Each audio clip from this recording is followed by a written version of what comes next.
27. 26.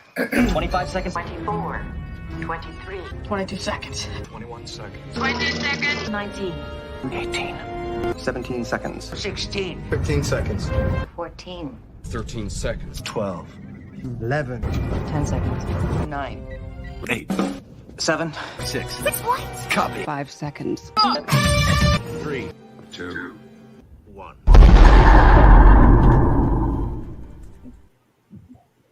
Hello, and welcome to Subspace Chatter, where we boldly go into discussing Star Trek. Sadly, the incomparable talent and NASA representatives Nichelle Nichols, who played Lieutenant Uhura on Star Trek's original series, passed away just last weekend. So this week we are discussing her life and legacy.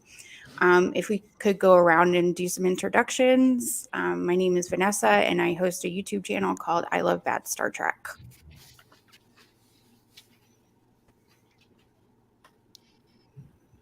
I'm Mezemek Bob, and I'm from a YouTube channel called The Vault.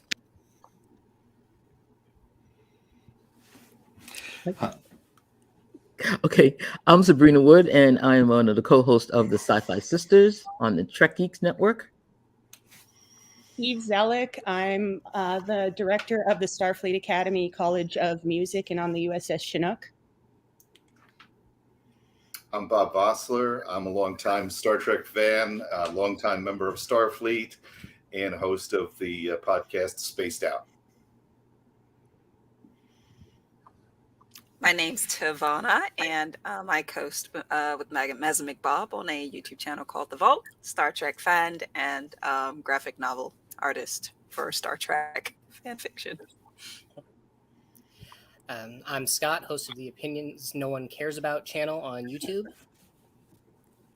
I'm Ian Spelling. I'm with Heavy on Star Trek, and I was the editor of StarTrek.com for 9 years, and I wrote the TOS book, Star Trek Celebration, and I've covered Star Trek, back to 1985 for Starlog and the official Star Trek magazine and a bunch of other outlets. I'm Dan Lackey, former longtime admin on Memory Alpha and now editor-in-chief or editor of warpvectortrack.com. And I'm Brad, and I have no idea what I've been doing with my life outside of Star Trek. I respect that. Is there life outside of Star Trek? No, there really isn't. It's life, but not if we know it. So I thought we could talk about at first what we have a comment here. Hang on. That was fast. From Eugene. Hey Bob. Hey Eugene. Hey Eugene. So I was thinking we could go around and talk about how Nichelle impacted us individually. I would like to start with Sabrina. If you're comfortable starting talking about how Nichelle, what she means to you personally.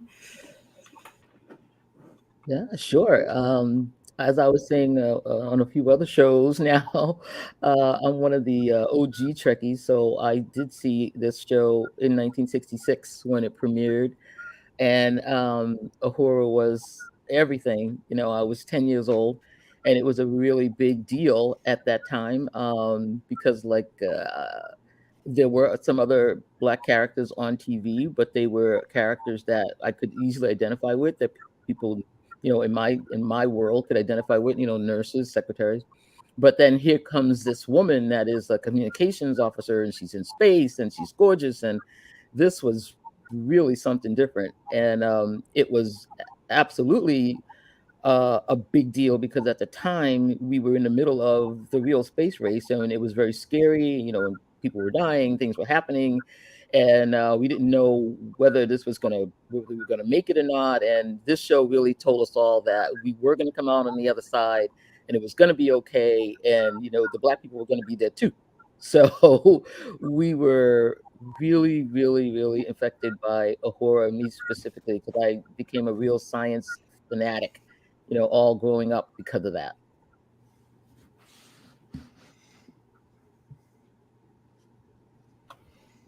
Thank you for sharing, Sabrina. And that's really touching. And I love how you were inspired to pursue. I remember you mentioning earlier that you were inspired to sort of pursue a career in science. And Oh my God. that was really beautiful. I went into Civil Air Patrol because of this woman. Yes, I did. I was going to be an astronaut, but no luck. Thank you for sharing.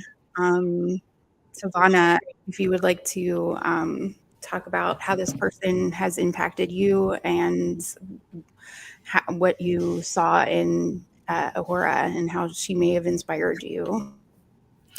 I became acquainted with Uhura's character via Whoopi Goldberg playing Guinan, and I'm the Star Trek Next Generation baby. And when Whoopi Goldberg had mentioned Uhura, that's when I became curious about her character and went back and saw it.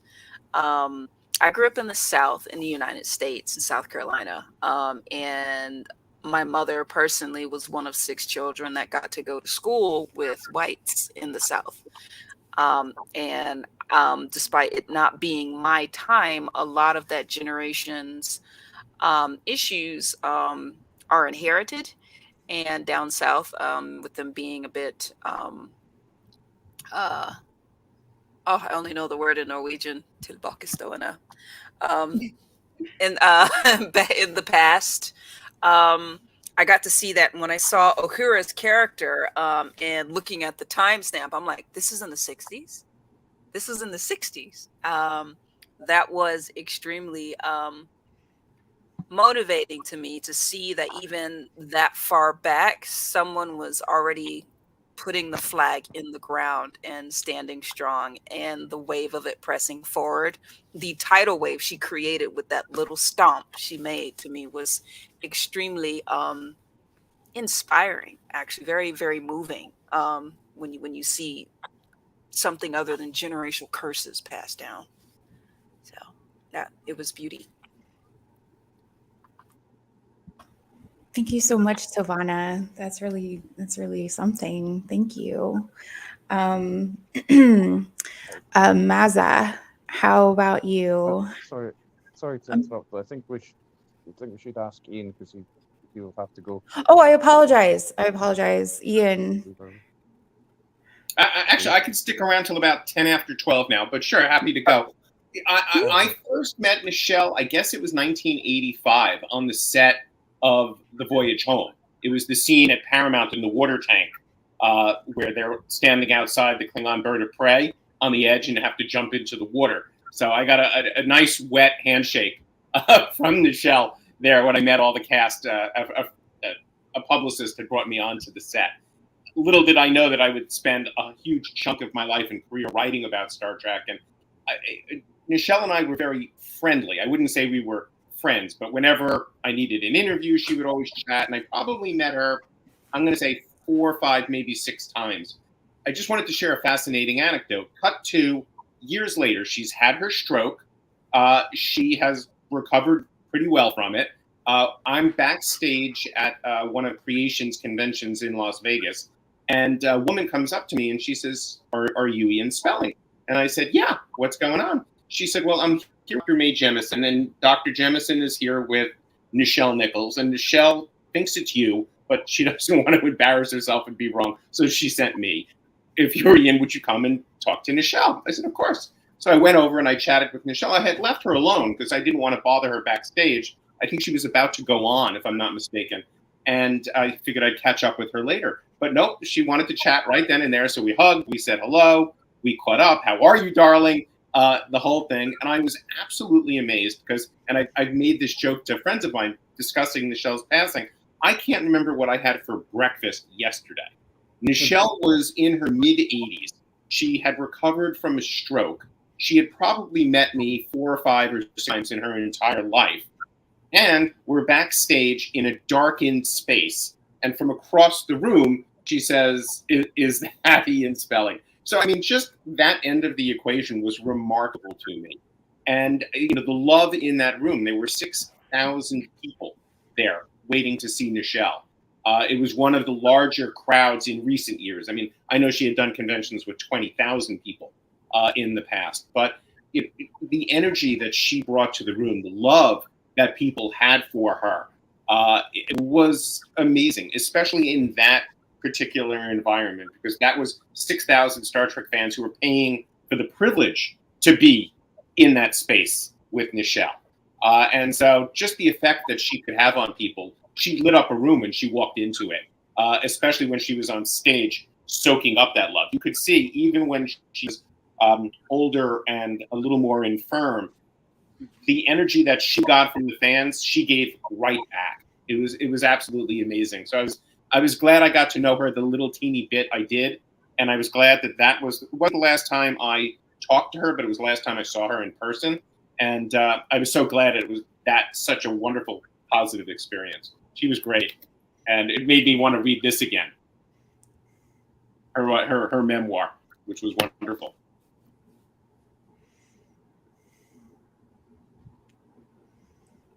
Thank you. I'll have to grab that. We have a comment here. What does everyone think of the actress playing Uhura on Strange New Worlds? I don't want to like detract too much, but Celia Gooding, I believe, does a fantastic job of carrying the mantle. I think her statement regarding her hairstyle was really like, you know, to sort of honor Uhura with the hairstyle was really profound, and I absolutely am into it. So.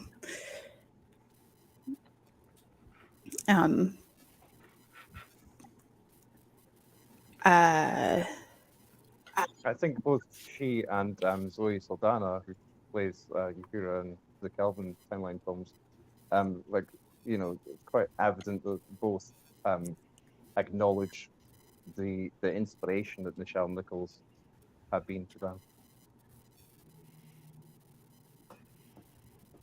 So, Maza, what did you? How has Uhura impacted you? So I think, as several other people here will probably say, you know, the fact that she was a strong female character on screen was, you know, definite inspiration for me. But I guess a little bit more personally for me as a musician, I think, you know, she came from a Broadway and stage background. She's an amazing dancer and singer, and she toured around Europe, you know, singing and things like that. And obviously, she brought a lot of that sparkle to the role. You know, even from early episodes like Charlie X, where she's singing and Spock is on his Vulcan lute, and you know, I just love that musicality really shone through. And you know, it's just really kind of inspiring for me as a young musician as well. And you know, just, you know, sort of seeing that side of her character. And I also think she did what she did. I mean, it was a, you know, great acting job, but I think there was an element of, you know, an obligation around, you know, sort of social obligation around what she was doing and how important what she was doing actually was, which I think, you know, probably started off from her encounter with Martin Luther King, where she was thinking of going back to Broadway, and he said, well, actually, you know, me and my kids, this is one of the few shows we watch, and what you're doing, putting yourself out there is really important, showing a future that we all kind of are aspiring towards. And so she obviously took that on board, and she decided to stick with the show. And I think she probably took that message further then with all the work she did with NASA and trying to encourage women and ethnic minorities into, you know, sort of science and space related roles. So you know, I just think she did so much in that respect. You know, it's just a lot to be commended for. I agree. Eve, what would you like to say about Uhura and how they impacted you?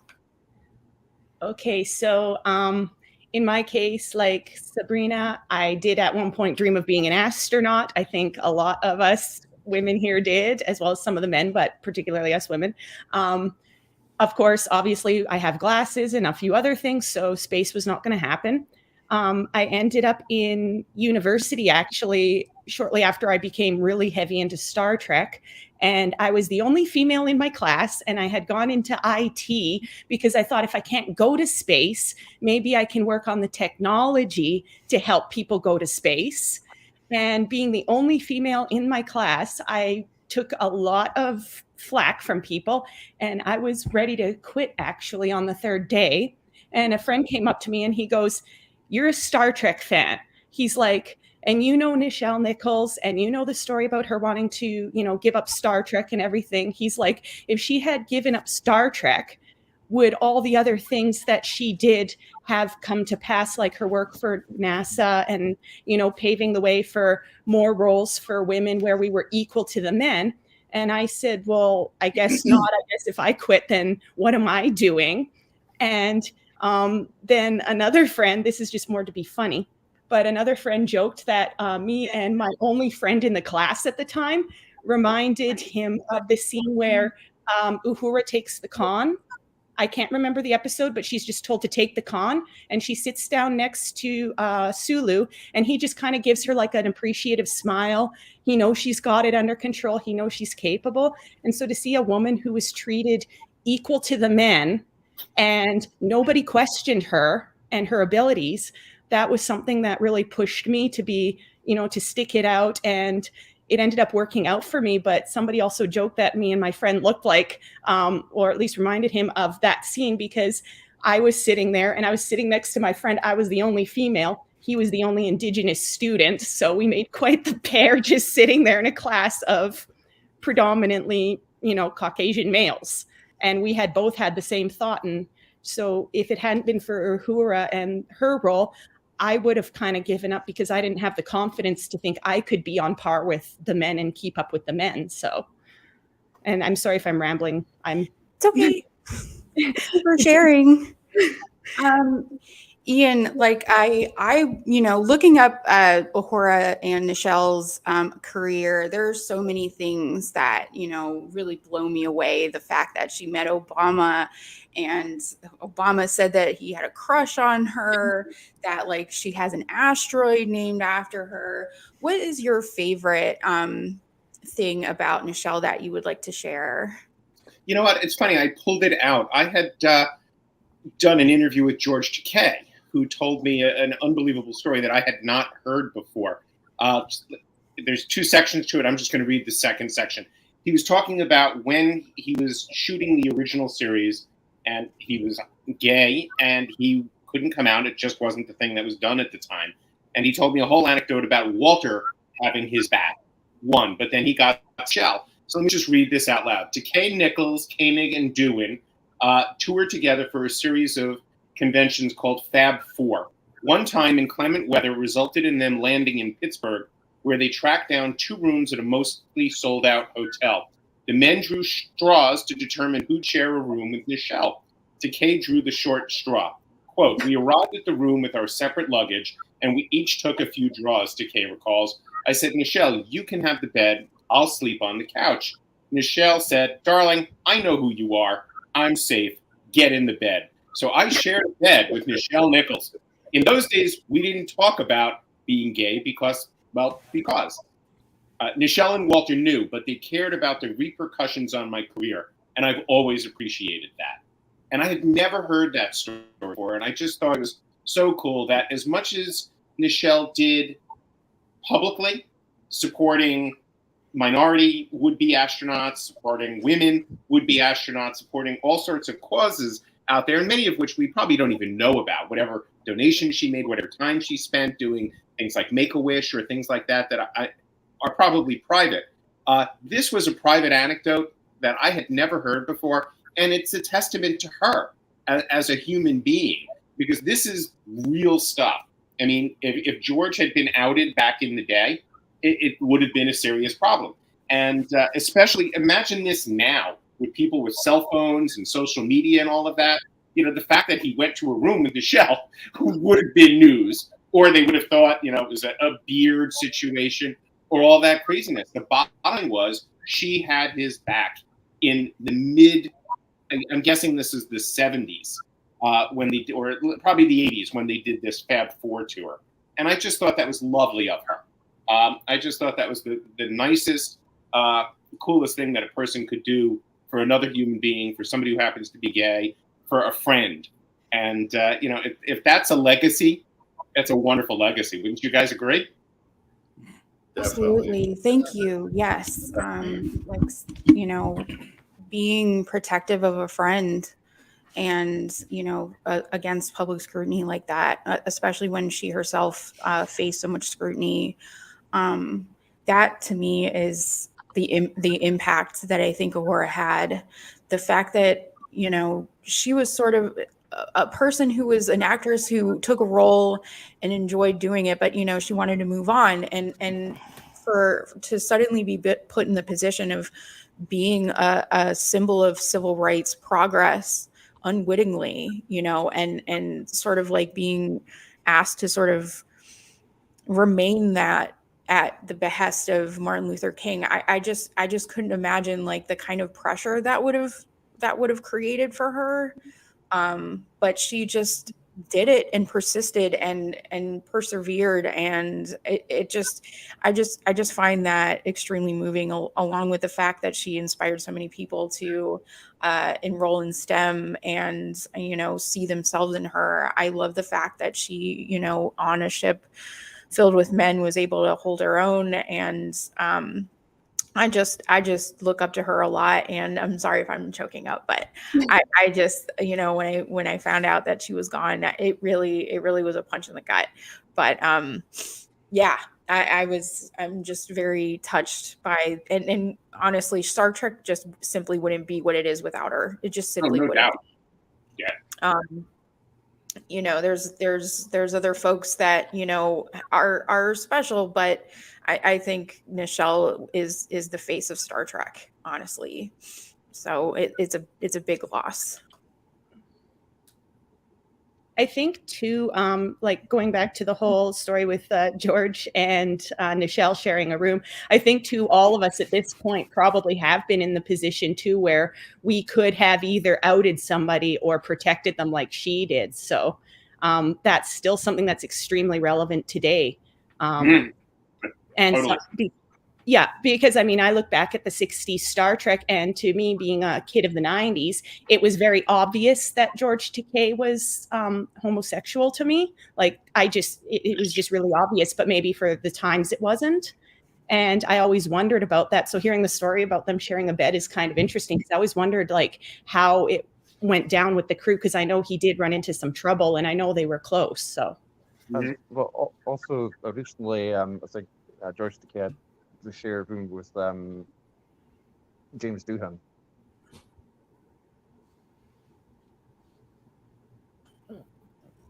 I saw an anecdote that Takai shared regarding Nichelle, where Nichelle he asked Nichelle to be the matron of honor at his wedding, and she said, "I'm no matron. You have a best man. Why can't I be a best lady?" And I thought that was so perfect and just so Typical Nichelle is the way to put it. yeah. Yeah. She wants what she wants, and she got it. She got to be best lady, and I thought that was really beautiful. So Dan, I always thought it was interesting that at no time, even though like obviously like Uhura and Nichelle Nichols were really inspirational in the original series, I always thought it was interesting that she was never in the con in the original series up until the animated series episodes of Lorelei Signal. And I've been thinking, especially even though I guess it's like not highly regarded among the Star Trek films, but since their passing, I have been thinking about the role that she played in Star Trek V: The Final Frontier, with her. I think like there was like an avenue that they went down in that film that I don't think was explored as much, but I still think it's really interesting that they went there between her and Scotty in that film. And like with the fan dance thing, that's like obviously been inspirational to like Lower Decks and stuff like that. I actually love the fan dance scene. To me, that I don't know, like I just love the way it was done, because that's a scene that they really could have. It could have devolved into a bit of exploitation, and it didn't. Like it was very well done. Like it was very classy. It was. Yeah. It had an elegance instead of feeling like it was. I don't know how to put it. I always thought it was cool that it was done in silhouette as well. Yeah, that I like too, because you knew it was her and everything, but it kind of it added to like making it classy, so it wasn't put in there just like, hey, let's have a girl, posing sexy and dancing sexy because we need that. It made it so it was more part of the story, I guess. So Scott, what did Uhura mean to you? Like, what did she represent for you? How did her presence impact you? Okay, so yeah, I mean, I'm also a 90s kid and started off watching TNG. So admittedly, for me personally, not as much, but at the same time I was watching TNG, I saw, my first Star Trek movie in the theaters. That was Undiscovered Country.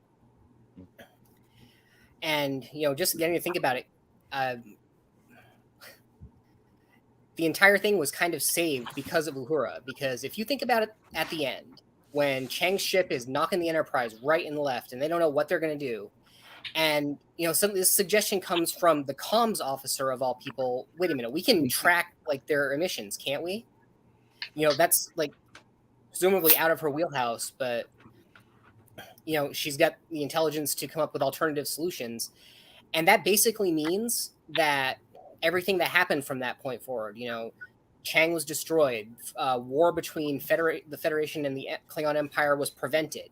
Kind of all the TV shows going forward that weren't prequels, kind of the entire future of the Federation is where it is, well, because of Uhura.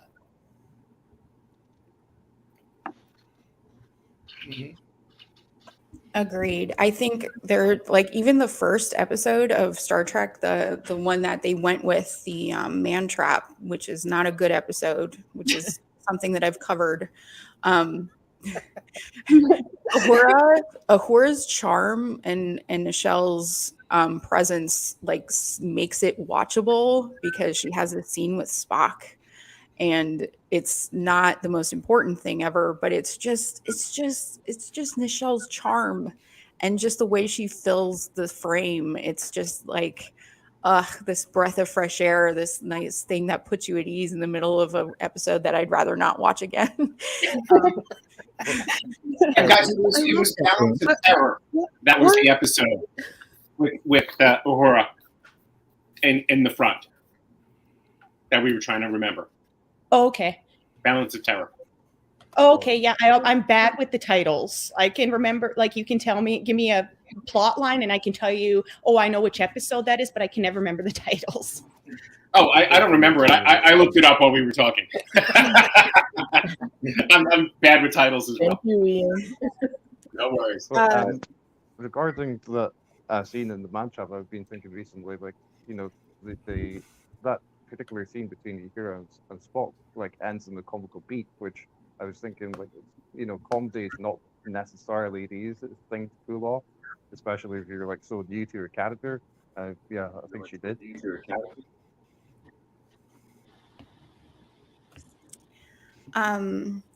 Brad. I don't know. When Uhura almost got taken out by a creature, that was one of the scariest parts of Man Trap. I was totally into that episode.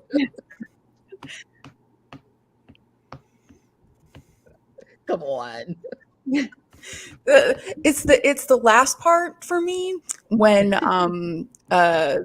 Spock is double fist punching that woman. That is just so much like it's we went from an episode where number one saves the day in the cage, right? And number one, to the very end of the man trap being somebody getting a woman getting double fist punches. It's the contrast for me, you know. It's interesting that you bring Equality. that up too. Because, Everybody can get double yeah, fisted in Star Trek. Wasn't necessarily a female. Oh my God, my mom. Save Jim, you're gonna get It was double the fist form of a punch. That's female. right. Wow. But there's a thing we were talking about earlier that that Uhura was the cage. They did lose number one because the network said they didn't want her. They didn't want that powerful woman on the bridge, and they actually cut the character out. But when it comes back, it comes back with a powerful woman on the bridge, and that woman is Uhura. So Gene was like, "All right, you don't want this woman? I'm gonna give you a woman, and now what are you gonna do about it?" So you gotta love Gene. It's really striking how simply being present on the bridge was an act of defiance. Like just her being there was a signal to those watching that this is a show that's looking forward. It's interesting how like activism can simply just be existing in a space. Yeah. Well, and I'll just point out that, the couple of times that Jim Kirk did pop off on her, she told him exactly what he could do, but in such a wonderful, controlled don't you think if I could do this, Captain? But I loved it. She was the only one that stood up to him when Jim was going off. She just came back at him like, I don't know who you think you're talking to, but I'm not the one. You need to dial it down. I have to say it's kind of an interesting contrast, and I'm not denigrating on the Next Generation at all, but one contrast that I noticed between Next Generation, considering it was supposed to be the follow-up to the original, is the original we've got two main women in the cast. We've got Nurse Chapel, who's in the nurturing, caring for everyone, the typical female role that we normally saw for the times and still often see. And then we've got Uhura, who's literally equal with the men. She's one of the guys in a sense. And then we go to TNG, and the two main women on the cast, what are they doing? They're back to nurturing, caring for everybody, motherly roles. So completely underserved. Yeah, exactly. So I thought that was kind of weird that they did that, because it's like you established that we could have women in the future who were doing this and working side by side with the men. And like Sabrina said, popping off at Jim Kirk when he deserved it, things like that. But then we see the TNG ladies, and they're more submissive. They're more in that secondary role that we're used to. So it felt like it was up for the chief medical officer who became a bridge. She went on to be able to fly a ship and be a captain. I mean, Beverly was doing her thing. I mean, I understand exactly what you're saying, and that has been a major complaint of mine about TNG. It's almost like they took a step backwards. As far as Black women are concerned, definitely. As much as I love Whoopi, she was down in the bar, and she was an alien. I'm like, oh, we're going with alien with the sisters now? What's up with that? But I get what you're saying. I understand exactly what you're saying, even. It was always a little bit like, all right, TNG. And then DS9 came back, and we ended up with Kira and Dax, who were back to the powerful women. I mean, Kira was basically, I've seen the memes where they call her the jihadist or whatever, or the terrorist because of her background. But, it felt kind of like we were getting pulled back and forth between the three, because it's powerful equality. Okay, we took a step back. Really powerful equality. We may have seen more if we hadn't lost Tasha. Yeah. I think we would have seen a very strong Tasha character getting a lot of the stories that Worf ended up getting, in her role as a security chief. So it was unfortunate that we lost that character so early on in the series. But Sella was a comeback. And additionally, Ro Laren was also an injection of a strong character again that ended up being taken out. And unfortunately, she didn't get to take the part in DS9 that they had intended to write in later on. But a lot of lost opportunities there to keep the torch glowing. I Right. think they depended so much on the starstruck energy that people would have with Whoopi Goldberg being there, and it did kind of hold that, but the character wasn't enough, I don't think, to keep that going. She was more of an advisor. Actually, she was wise. Someone's making a comment on about Cassidy. I mean, to go from Nichelle and Uhura, and I'm going to stick with what it is. I mean, Black women in Star Trek and what that representation is specifically. The ball does get dropped. I mean, and TNG, every single Black female captain we saw in TNG ended up dying before the end of the episode, or you never saw him again. And then same thing with the admirals. And so we finally do get to Cassidy. Cassidy Yates is like the next time we see a Black human female doing anything in Star Trek. So it's just, I love right now that they did bring back Strange New Worlds, and I think Celia is doing a great job as Cadet Uhura, and I love that they have brought in her musicality. Mazza, I love that they had her singing right off the bat, and they have played up her language capacity, which was something that we knew Uhura had in TOS, but we didn't see it so much. And I just love that they've come full circle and they're giving that character of Nyota Uhura, its due, and really fleshing her out. I really appreciate it. I'm glad Nichelle got to see it. I'm really glad Nichelle got to see it. Yes. 50 years it took for that to happen. Right. Yeah. Think about that. I got a question for those who remember the original, like who remember the original in the era it was in. Because it's the one scene that everybody talks about with Nichelle, and we haven't mentioned it, which is the infamous on-screen lip lock with James T. Kirk. Yeah. And I've always been curious because, I mean, I can academically understand what the importance was, but I just wanted to say, I just wanted to ask, if anybody who's in that time could explain, just how big it was back then, because that's something I've always tried to understand a little better. I was not there. I was 3 years old when that aired, but I had to write about it for my book on the original series. The truth of the matter was it was a very important scene, and it was an unusual scene, and it was a little bit groundbreaking, but it wasn't the first kiss on television. Another show had the first kiss on television. And it was not a big deal at the time for the people watching the show or socially. It's more looking back at it now, how important it is and how groundbreaking it was. But at the time, there was not, people weren't burning their televisions. They weren't protesting at Paramount.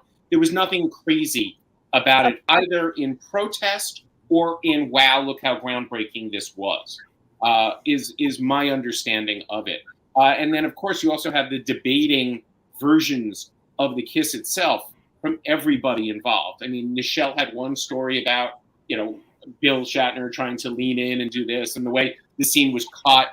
And Shatner always says, no, I turned a certain way, so I ruined this take, and they had to use the take where our lips meet. The truth is lost in the ether somewhere, but it's an important scene. I'm glad it's there, and it's something to point to as a moment in time that's important for race relations and for television history and for Star Trek. But I think sometimes there's this glow of, oh my God, look at this scene. And it was a scene in an episode of a TV show in the mid-1960s. That was important, but not in the moment super groundbreaking, if that makes any sense. Yeah. So it's kind of like looking back at it is what makes it groundbreaking. Yes. Yeah. Although, watching it annoys me how much attention that gets, because I don't know, is this one of your bad Star Trek episodes? Because it's definitely one of mine. But very good point. And I'm always amazed that people pick this up and they say, oh, they had the first interracial kiss. I'm like, she's being coerced, and it's horrible. And can we mention the whips and chains that come up in this one too? No, this is not a good scene. So, I'm saying, if you're waiting for a real interracial kiss, please, this is not it. But I get it. Yeah, I found it really interesting recently when I watched like interview footage of Nichelle Nichols herself talking about that, and she herself would refer to it as the first interracial kiss on TV. I thought it was really interesting, even though Right. like we know factually it wasn't.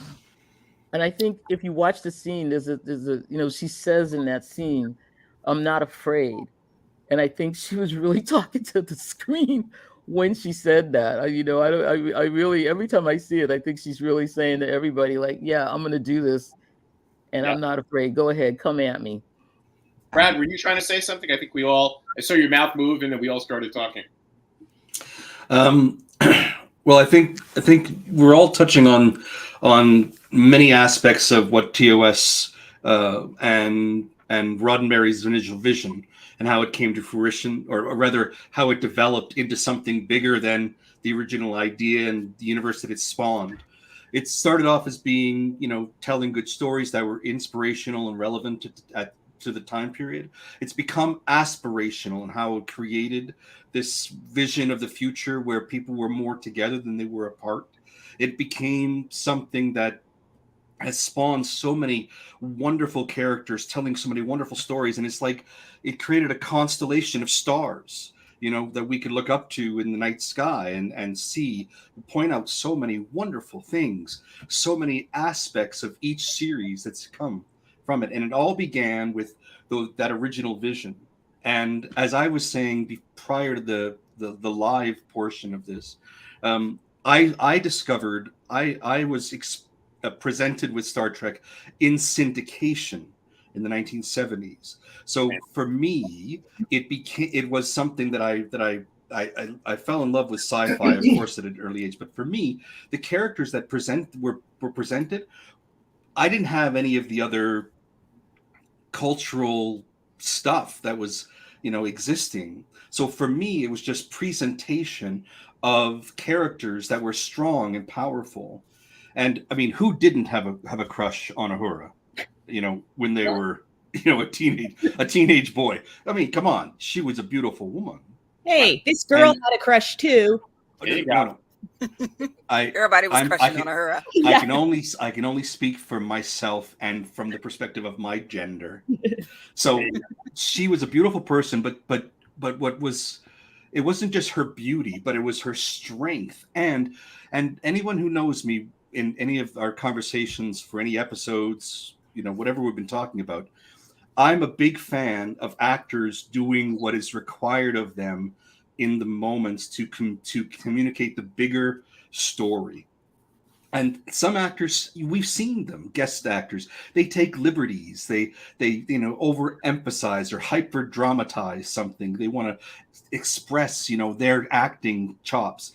But the characters that were presented in Star Trek and the actors that portrayed them, they did what was necessary, what was presented. And she, no less so, equally talented, she presented the character's strength with stillness and just a look and posture. And maybe that's from her performance background on in dance, but she had so many graceful qualities, not just in her presence or the physical presence and her voice and all that, but just in the manner in which she held herself. All those things communicated something powerful to the adolescent boy who's growing up into a world that Star Trek was saying was an aspirational version of it, of society.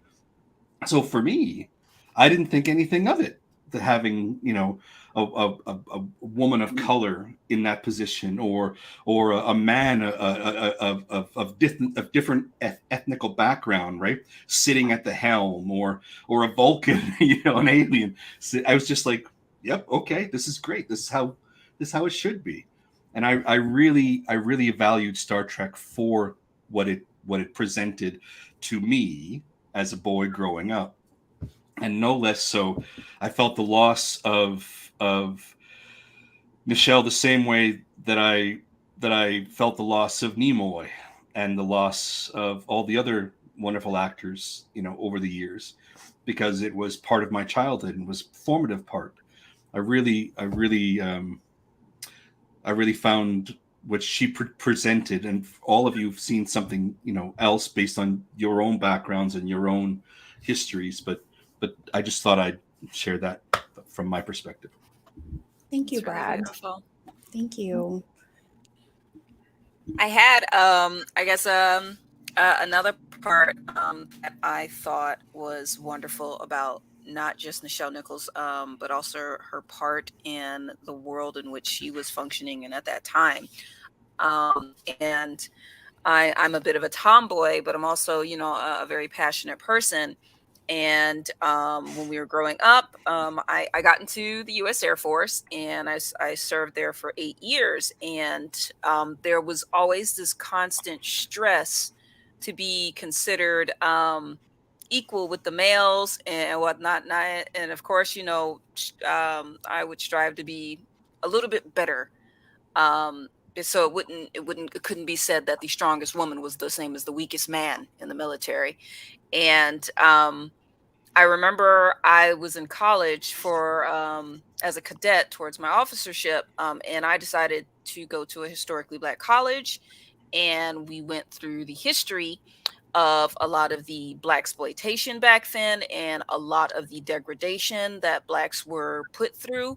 And one of the larger icons that attacked me, I felt as a strong woman, was that the blonde, blue eyed white woman in a position of love and romance was countered by the savage Black woman who was just a brown Orion slave woman, a beast, um, um, who has these just animalistic urges and drags noble men from their husbands. And everything about her beauty and her sexuality was this deviant, perverse, animalistic quality. There was nothing spoken of grace and beauty and elegance and romance and sensuality and passion. Those just weren't any of the words used, but Uhura was. And not just Uhura, also Nichelle Nichols in her private life.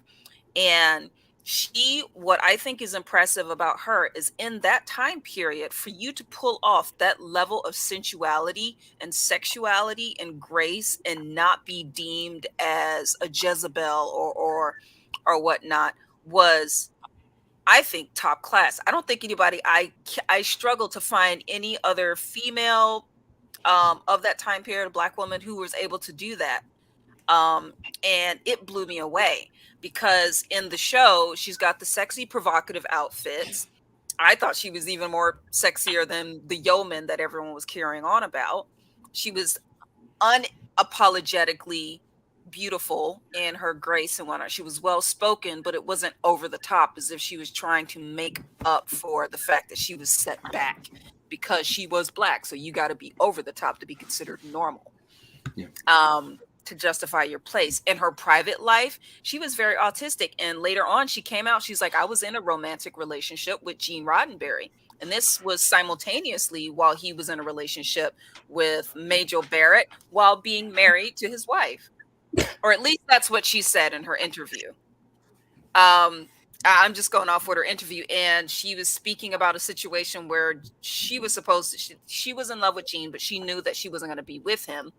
And he takes her to a car ride out into the country to introduce her or not introduce her, to let her know that he's also very in love with Majel. And the two laugh together because they realize that he's extremely stressed out a bit, but they were so secure in their sexuality as women that it's like, no, we're not fighting over men. We're not degrading ourselves. There's no cat fight. She was able to say, I can see that she loves you, when he felt that he was at a crossroads where he had to choose in between these two women he was involved with on the side. And she had no problems bowing out of that. And she maintained a classy relationship with everyone during that. And there was never any point of degradation. There was no level of her grace that was tarnished. And she still remained this icon of sexuality and beauty and grace. And I'd never seen that before. And I loved that. Agreed. I think her sensuality really translated on screen, and it just shone through her personality. It's just the essence of who she is. And I really love that that she was given a platform and she took advantage of that opportunity to just show herself in a very, she just feels so at ease, and you just sort of get drawn in with how comfortable she is with herself, the confidence that she carries herself with. Bob, how about you? What is your favorite, like, Uhura moment, do you think? Pinning it down to one particular moment would be hard, although I think I have one. But before that, like Brad, I'm from the generation where I would be watching, classic Trek in front of the TV screen, in front of my TV tray, having dinner, because my parents just got fed up with me always wanting to dart out early from dinner and to watch the 6 o'clock WPIX channel Channel 11, baby. Thanks. So, I would watch it over and over. And my mother would even say, didn't you see this one before? Yes, but I'm going to watch it again and again and again. And Uhura was just so natural to be there, as was all the cast, just as has been pointed out. But I think, as Mazza had said, Nichelle took her career, and even though she thought it was going in one direction, took inspiration from not only Dr. Martin Luther King, but also with NASA, and and was such a wonderful spokesperson. And this week, I have to mention, and we haven't brought this up yet, that a PSA showed up on social media that either I had forgotten about or was never aware of, and it was just such a charming PSA. It was done in between, before the premiere of Star Trek: The Motion Picture, because Nichelle is wearing her uniform from Star Trek: The Motion Picture in a bit of a time travel thing, where a very young Black girl was, at this museum, and they kind of blended education. Nichelle sang in it. It was so charming. It was like this gem to see. I watched it like 3 times because I hadn't remembered this at the time. And I would catch anything related to Star Trek, like, at that time. So it was really like a prize to see this. It was just sad that over the circumstances that it emerged, with her passing. But I also remember, a prime moment being when Uhura took command. Not only did she have a lead role, but she took command of the ship in an episode of Star Trek: The Animated Series. And I do remember, and I don't know about the rest of you, but I still consider that canon. I don't care what anybody says. That's canon. So, that was that moment I remember well. Like, finally, Uhura gets to take, command of, not just the bridge, but the entire ship, and goes down and leads the women to rescue Kirk and from the Galactic Amazons episode. So I remember that very well. And, Yes. and just Nichelle was so gracious at all the conventions that I had seen her at over the years, including her last appearance, which for me was at Shore Leave of a few years ago before the pandemic, and seeing her so frail and so fragile, and yet at the same time seeing how she was enjoying what she was doing, and greeting people, and just feeling the love of everybody that came by, and that was special. So that was another real life moment that I just remembered, that, we will be losing Nichelle soon, but it's so special that we had her that weekend. So that would be my most cherished memory. It was really striking in the groups and Twitters that I follow, just posting all these pictures of her, like she's just amazing with meeting the public. Like, I could just imagine how taxing that is, She was tired. even if you're not, in your sunset years, like how much energy that takes out of you. But every single picture, she's just so happy to meet people. And I really admire the fact that she didn't shy away from, she wasn't like above people who were fans of her or anything. It was just, she was just extremely like, happy and honored to be looked up to in this way, and embraced how much she's impacted people. Like what, so Dan, what do you think is your favorite like Uhura moment? Well, I was just thinking about, I think compared to like the likes of Spock and Kirk and Bones, basically the triumvirate, uh, in the original series, like she, comparatively, I think she's given very few moments to shine. But you know, as other people have said, like portraying such a character, like just being there and what that got across the screen. But I was thinking about like the number of times that, and she the actress herself, uh, you know, admitted like getting frustrated with the sheer number of times that she'd say open hailing frequencies, you know, uh, all this sort of very functional dialogue. But on the other hand, I was also thinking, well, you've got the juxtaposition between all of those lines and um and what I would probably characterize as my favorite moments of the entire series, which is when she's in the Trouble with Tribbles and the love that she exudes to the small little furry creature. And I thought like that makes sort of the character lovable to us a little bit. Totally agree. Yeah.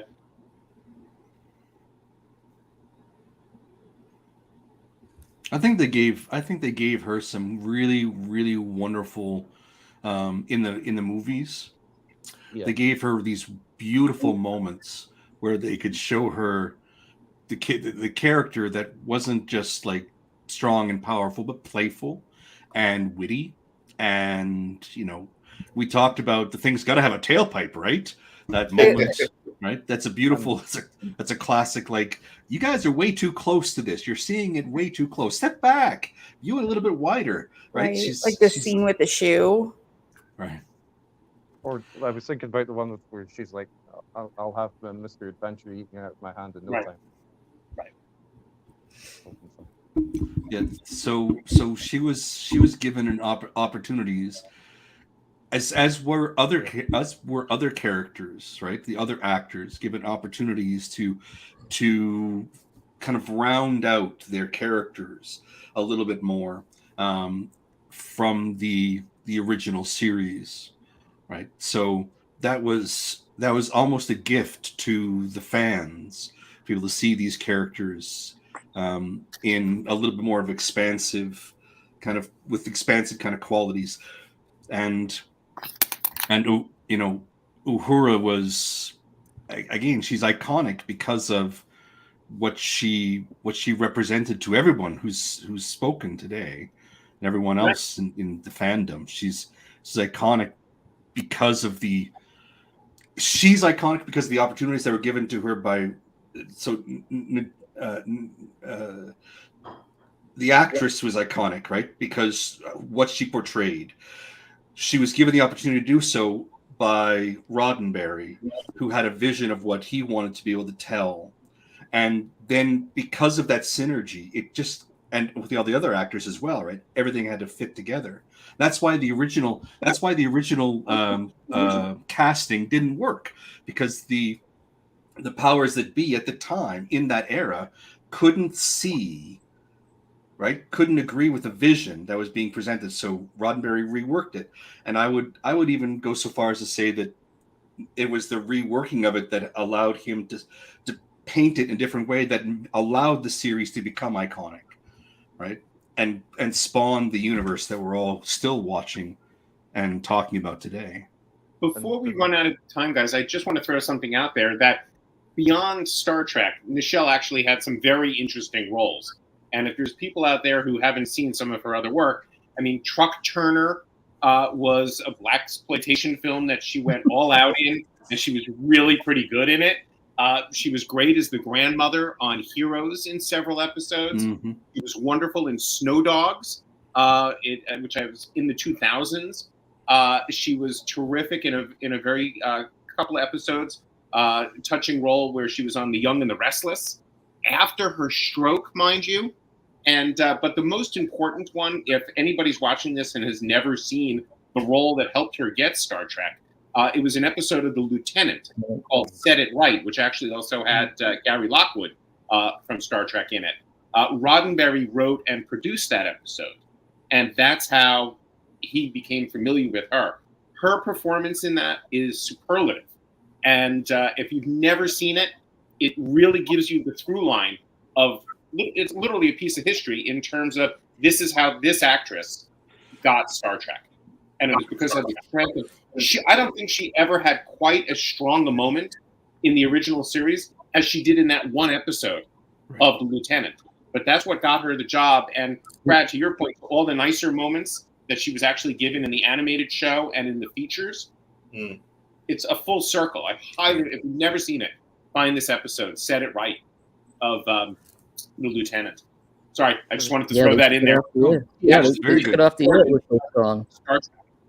I mean, we could really go on and on about Nichelle's breadth and depth of work. I mean, she has miles of credits. Thank you so much for bringing that up, Ian. I mean, she is an absolute triple threat: singing, dancing, acting. Her talents are honestly limitless. Like George mentioned, that she sang at his fundraisers for political stuff, and just, as you said, lit up a room. Sabrina, what do you think is your favorite, like, non-Star Trek role for Nichelle, if you have one? Well, I have just two really quick. First of all, if you haven't seen Women in Motion, my favorite is the end of that documentary where she is singing, I think, Fly Me to the Moon. Oh, God, if you can make it through that and not cry, because she is so terrific in that. So watch that.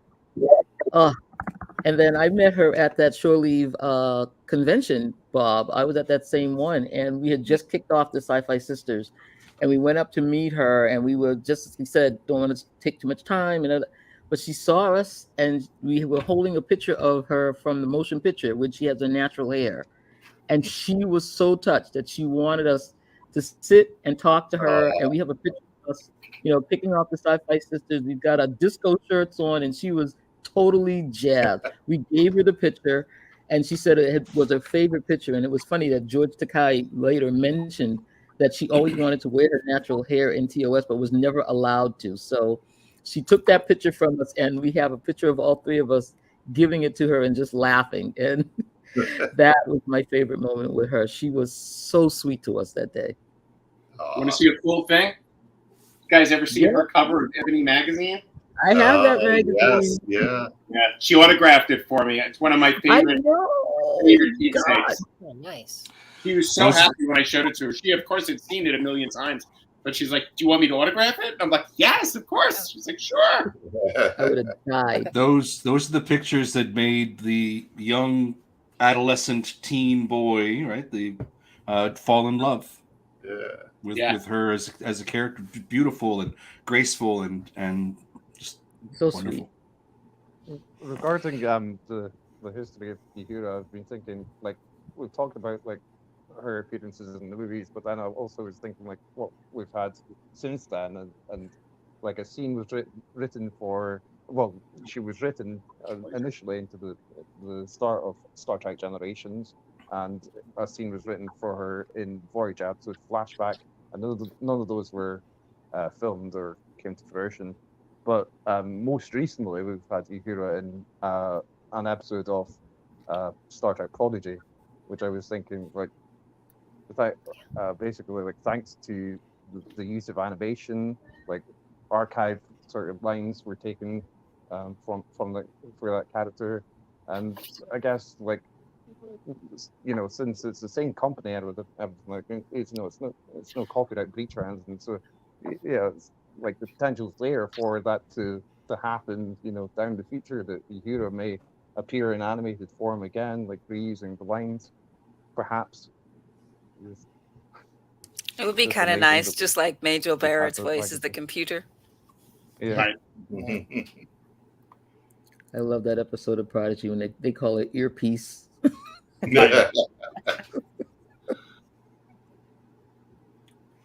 Just seeing Celia with the mic coming out of her ear, like even with the earrings and wearing her natural hair, the whole thing, it just chokes me up because it's clear that the through line is so solid. And thank you everyone for joining us to talk about and revel in and memorialize Nichelle Nichols, the life and legacy of her. There's really not words that completely capture the impact this person had. Thank you so much to our co-hosts for joining us. Please like and subscribe to the video, and let us know what your favorite memory of Nichelle Nichols and Lieutenant Uhura is. And trek you later. Peace and love.